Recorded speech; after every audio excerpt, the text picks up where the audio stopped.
Now I'd like to talk to you about the technique, the hand technique, and the philosophy of playing djembes. I've been playing djembes for nearly 30 years now. If there's one thing that I've found that is a constant, is that there is no constant for hand technique. What is hand technique? Hand technique is how we hit the drum. There are many different ways. When I was living in Mali at one school, 3 or 4 different people or more would all hit the drum slightly differently. The djembe does not have to be hit as hard as you can. A lot of times in dance classes, the teacher or the person in charge will say louder, louder, more powerful. They want to feel more energy.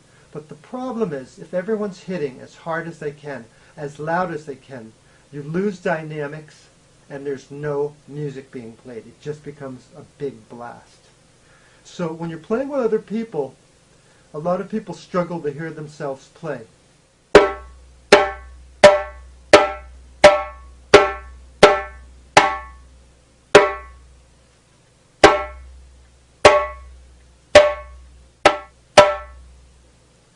This is a classic Guinea style slap, or how I was taught in Guinea to hit the drum.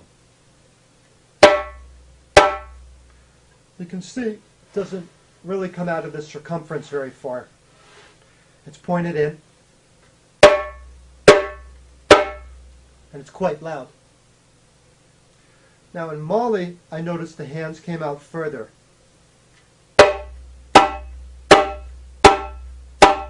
And it's a drier sound.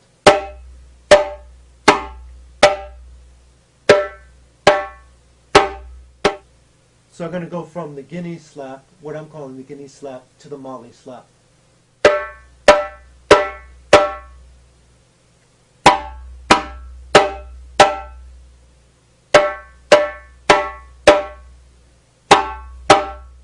What I'm calling the Mali slap has definitely more hand involved in it.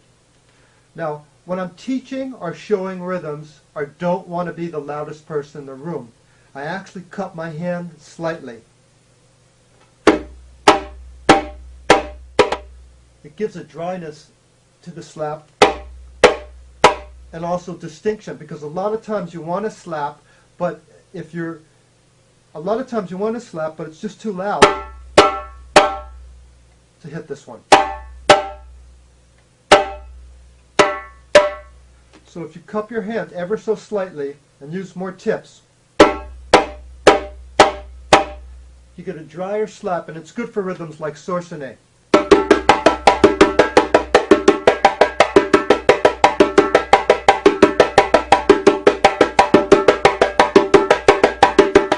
Otherwise, when you're playing a rhythm that has very full notes and requires slaps, it's going to be way too loud.